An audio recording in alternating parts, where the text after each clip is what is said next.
part-time illustrator, a fire inspector and a 6-year-old boy. Just some of those involved in a huge community effort to build a giant dragon for bonfire night in a South Gloucestershire village. Now, a group of people from Hawkesbury Upton are putting the final touches to the fantastic beast ready for fireworks night. Well, our reporter, Cheryl, who's also my lovely producer, has been along to see the moment 6-year-old Charlie saw his design come to life for the very first time. Okay, is everybody pretty well ready? Let's go and have a look then, Charlie. Come on. So, Charlie, what's the first things you can see? Can you see? You've got your tail like you drew with the green with the nice red horns on it, and then this is like they use a mace like the medieval knights used to use. So that'll go on the end of the tail. So that'll be for the dragon to swish around. And it won't be swishing around, hopefully not. And then this is the head, and you see the head, and it's got, and then big as a car. Big as a car. We said as big as a car. And we've got a eye. Wow, the eyelids open. That's amazing. What do you think? And then, you know, I said it was 6-year-old Charlie Hurst from Hawkesbury Upton won a competition at his local school to see his fire-breathing dragon go from a 2D felt-tip pen drawing to a giant 3D structure made of old wooden pallets. The title of the competition was Fantastic Beasts or Majestic Animals.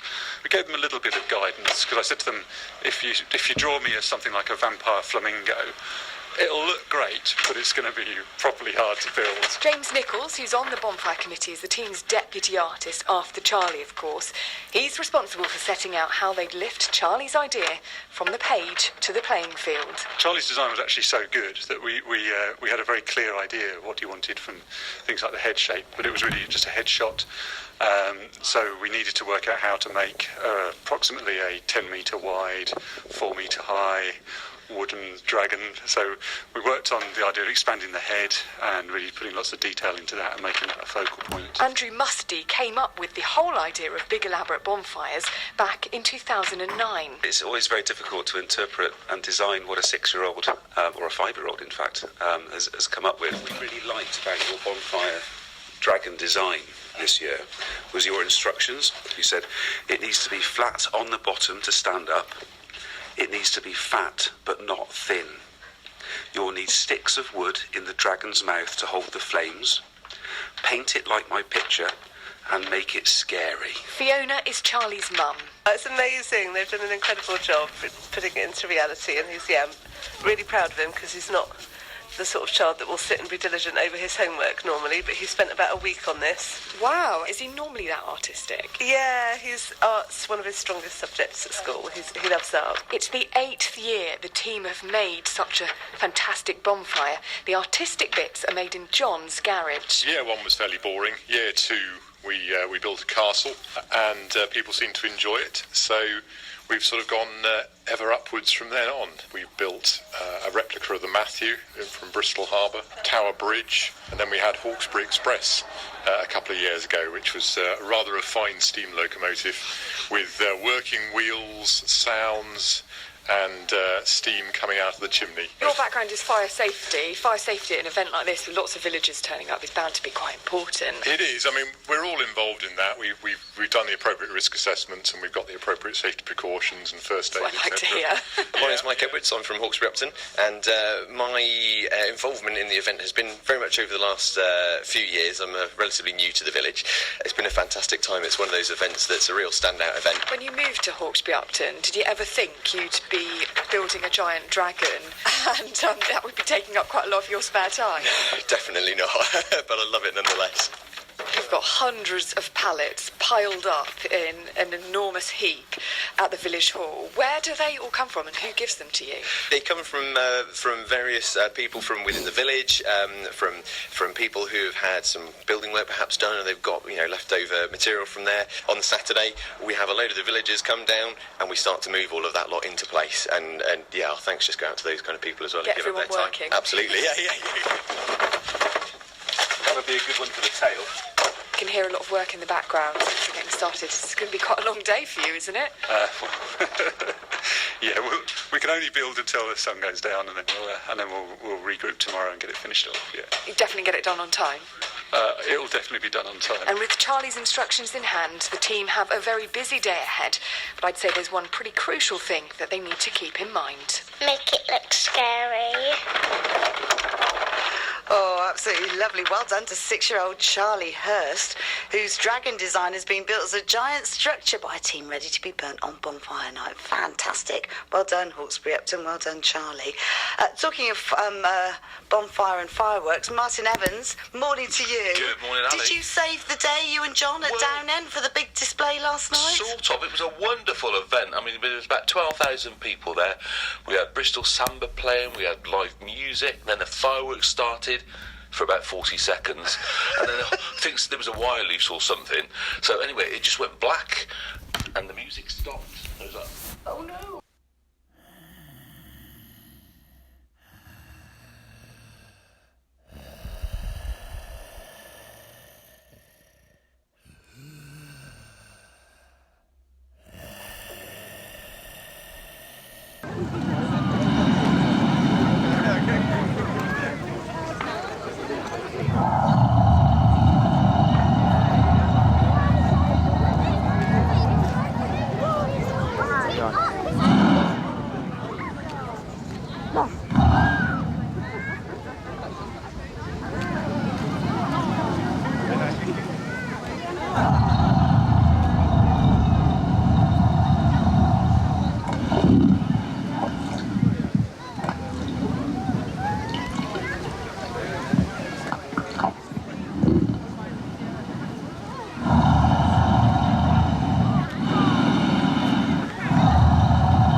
It's the wrong type. No,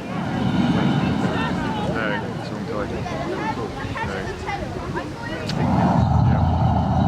Well, all we've got is what was coming out of the torch just now. Yeah. That's what I say. Just one of those things. Yeah. I thought I had a load of spare bottles, but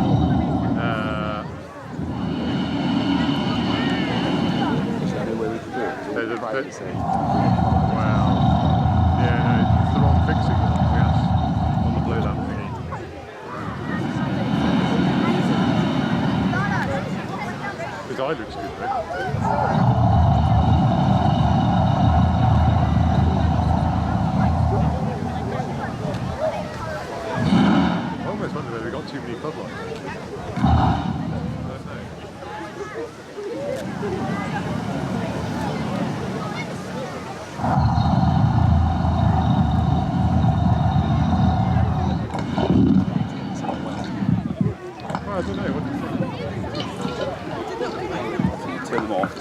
So. We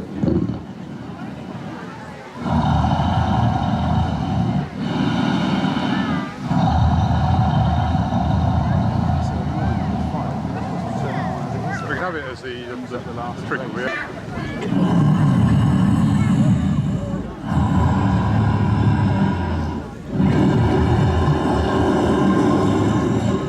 Sorry? Well, it didn't seem to make much difference, but I was...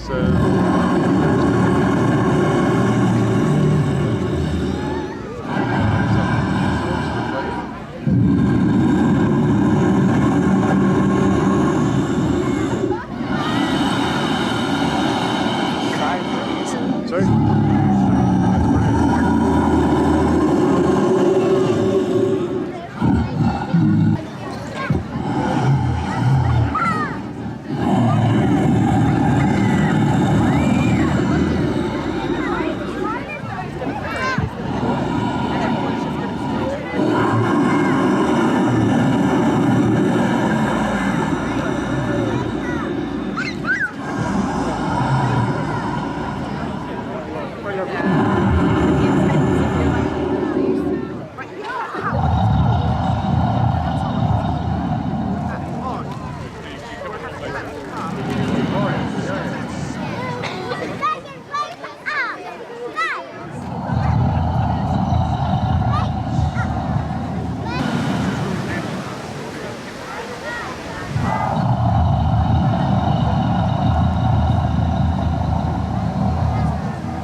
Get what? You're fighting that.